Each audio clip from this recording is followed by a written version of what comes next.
Les deux caps. En guidon.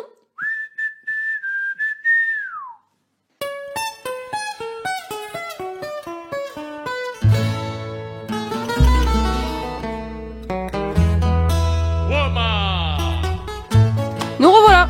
Toujours en vélo. À la découverte de Cuba. Cœur brûlant des Caraïbes. Allez, c'est parti. Et c'est à la Havane que nous débutons ce périple dans l'île de la Révolution. Sensuelle, Décalé. envoûtante. Enivrante, tu veux dire. Les mots nous manquent pour la décrire.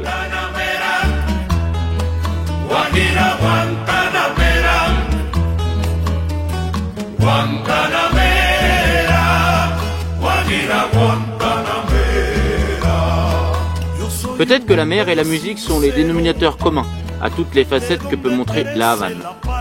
Des palais coloniaux aux malécones tempétueux, en passant par les barrios populaires où règne la loi de la débrouille, la Havana demeure totalement indescriptible.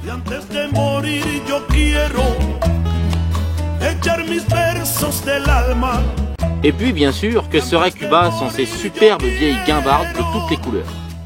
Héritage forcé des années 50, elle donne au pays un charme unique qu'on ne trouve plus qu'ici. Par contre, attention les poumons.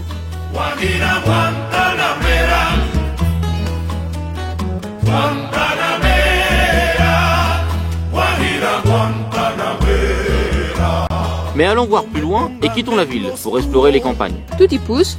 Fruits tropicaux, tabac et canne à sucre bien sûr, la production principale de l'île.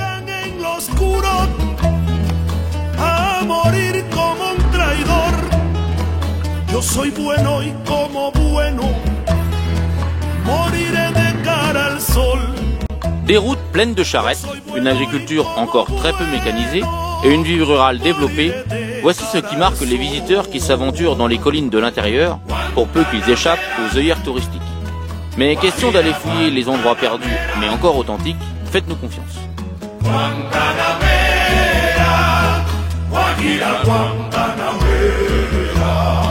Con los pobres de la tierra quiero yo mi suerte echar. Con los pobres de la tierra quiero yo mi suerte echar. El arroyo de la sierra me complace más que el mar. El arroyo de la sierra me complace más que el mar. Guantanamera, Guajira, Guantanamera, Guantanamera, Guajira, Guantanamera. Cuba n'est pas photogénique. Elle est pire. C'est une crâneuse, une exubérante. Il n'y a encore qu'un seul domaine où elle garde une ultime réserve, la Révolution. Mais a-t-elle vraiment le choix? La propagande y répond, mais pour combien de temps encore? Yo tengo más que el leopardo, porque tengo un buen amigo. Guantanamera. Ah, en parlant de ça, il est interdit de dormir chez l'habitant à Cuba. Du coup, on plante la tente en mode commando, même si les Cubains ont toujours un petit endroit discret à nous dédier. Exemple en image. Ce soir, on a trouvé, c'est pas toujours aussi facile chez des fermiers, avec un chien qui tracte un chariot, c'est assez original. Bon, finalement à Cuba c'est pas si difficile, on demande aux gens. On arrive à planter, pas dans le jardin, mais juste à côté, entre les champs de maïs, et c'est pas si mal. On vient de découvrir une nouvelle technique pour échapper aux moustiques du soir lors du bivouac. Dorénavant, on va dormir dans les champs de citronniers. Ce soir, Mylène nous a trouvé un petit bivouac au bord de la mer, sous les fils à eau, pas trop de déchets, pas trop de crabes, et surtout, il n'y a pas d'hommes. Et il y a du rhum. Ah, tous ces gens qui nous ont souri, aidés, abrités, dépannés, et qui confèrent à cette île hors du temps une beauté fascinante. Est-ce 60 ans de communisme qui leur donne cette envie irrépressible d'aider l'autre? Ou peut-être encore notre goût en commun pour le rhum.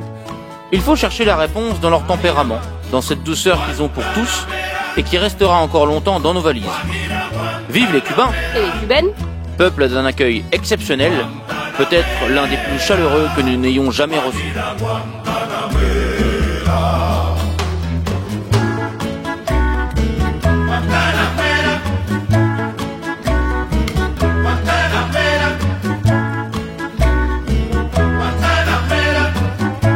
Finalement, nous n'avons qu'un seul conseil. Dépêchez-vous de vous rendre à Cuba. La modernité la rattrape et le visage de l'île changera bientôt en cédant aux caprices du consumérisme américain. Avant de vous y rendre, voici quelques images 100% cubaines pour ceux qui se poseraient encore des questions.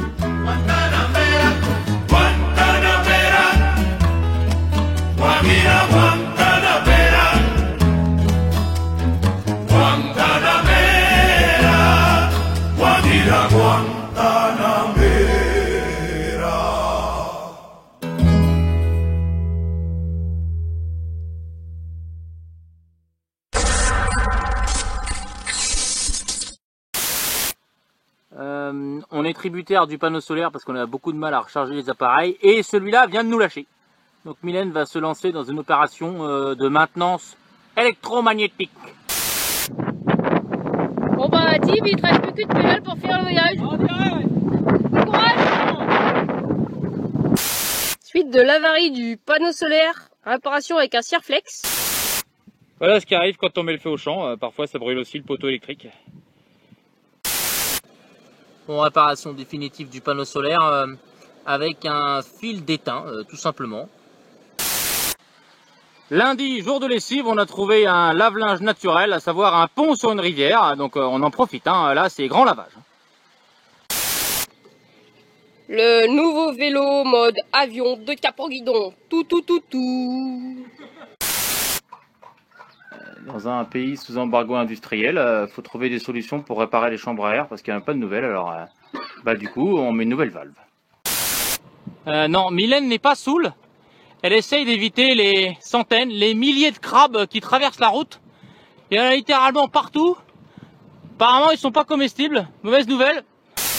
Voilà ce qui arrive à force d'aller dormir dans les bois. Il y a des tiques dans les mollets et des épines dans les pneus.